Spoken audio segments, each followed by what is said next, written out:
How many credit cards do you have in your wallet right now? Is it 3, 7, maybe 10?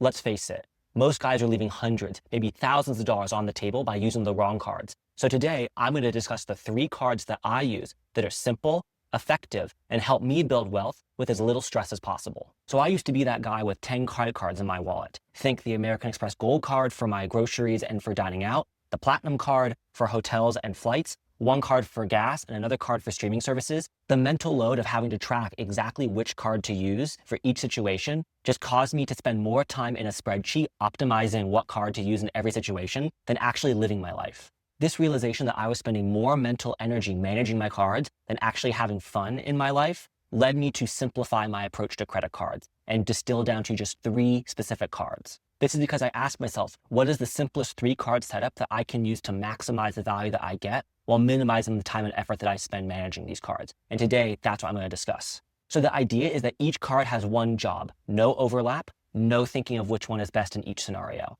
Think of it as you should be able to explain to your friend what credit cards to use in your wallet for every situation in 30 seconds or less. So I settled on 3 cards. The first one was the Capital One SavorOne card. The second one was the Chase Amazon Prime Visa card. And the third one was the Fidelity Visa Signature Rewards card. So the Capital One SavorOne card is what I call my lifestyle card. It is a no annual fee card with 3% cash back on groceries, dining, and entertainment. As I live in New York City, I'm constantly ordering groceries, which are unfortunately not that cheap. And I'm also eating out quite frequently. And so I wanted an easy way to be able to get rewards for the spending that I already do without having to pay an annual fee. And that's what this card solves. This card can essentially be your entertainment and lifestyle card, where you get money for your groceries, you get money for spending on dining out or entertainment. And entertainment includes things such as concert tickets, sporting tickets, etc., which is just nice if you live in a city where you have a lot of these amenities available, or you're someone that naturally spends a lot on these kinds of things. The second card, which is the Chase Amazon Prime Visa card, is honestly one of my favorite cards, but not for what you think. So the great thing about this card is that it has a few key perks which really make it stand out from a lot of other cards on the market. If you have Amazon Prime, you get 5% cash back on your purchases at Amazon, as well as at retailers such as Whole Foods, which are owned by Amazon. Additionally, this card also has 0% foreign transaction fee, which means that it can double as your credit card that you use when you're abroad. But the greatest thing about this card is the subscribe and save feature on Amazon, which is where things get interesting. So if you don't already know, the subscribe and save feature on Amazon's website allows you to set up recurring purchases of items every month or at every particular weekly cadence that you want and lock in a particular discount for that product. That can be anywhere between 5% and 15% of recurring orders, and sometimes up to 25% on your first subscribe and save order for that product. But if you were to add this along with this Amazon card, you would also get an additional 5 percentage points back in terms of rewards on that recurring purchase. So that means at a minimum, you can get 10% back on your recurring purchases for subscribe and save, but sometimes upwards of 30%, which is huge. So for example, for me, recurring purchases include razors, paper towels, certain food supplements like protein powder. All these things are delivered to my apartment on a monthly basis. And I'm saving using my Amazon card and subscribe and save anywhere between 10 and 30% on each of these purchases every month, which adds up to a lot if you are like me and make a lot of purchases on Amazon throughout the year. So think if you're, let's say, spending $200 a month on your Amazon subscribe and save, which is $2,400 a year, even assuming a minimum 10% back where you're getting 5% back from the subscribe and save and 5% back from the card, that's a minimum of 10% back over the course of the year, which is $240 on things that you would already purchase, which is a lot of money. But just remember that you need to have an Amazon Prime account in order to get the most back from this card with that 5% cash back for Amazon related purchases. And finally, the third card is this Fidelity Rewards Visa card, or what I kind of call your secret wealth builder card. This is honestly the most underrated card that nobody in the credit card game really talks about because it really is not something that's heavily marketed or really has a lot of referral bonuses related to it, but really should be considered,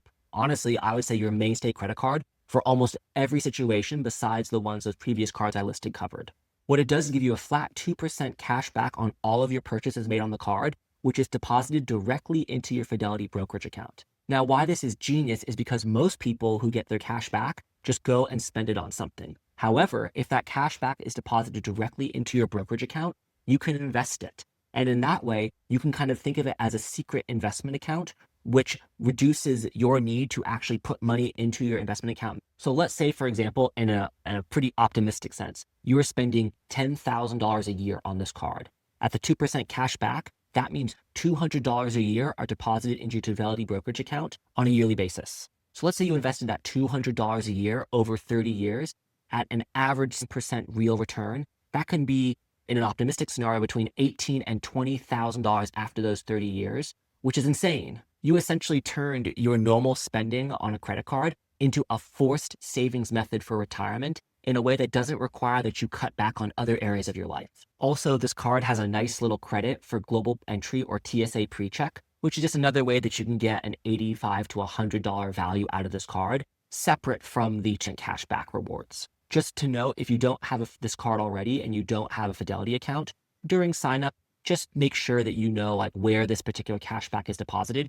Fidelity has a lot of accounts that aren't just brokerage accounts, but I think that the brokerage account investment strategy using this cashback is honestly the secret hack of this card and why it should really be more popular for the average person. So to wrap up on all these three cards, let's just go through a few categories, making it very simple. So if it's a grocery purchase, you take it to the SavorOne card. If it's a dining out purchase, you also take it to the SavorOne card.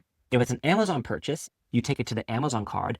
And if it's anything else, you put it on the Fidelity card. So with this three cards, you have a very simple setup to get cashback rewards on spend without having to think too hard. And I just want to emphasize this. You can have many more cards to optimize every specific category with points or cashback.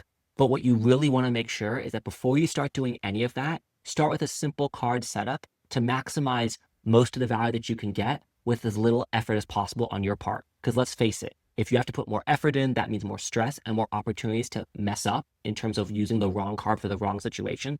And we don't want to have that. So in summary, remember, simplicity is the most important thing when it comes to your credit card game.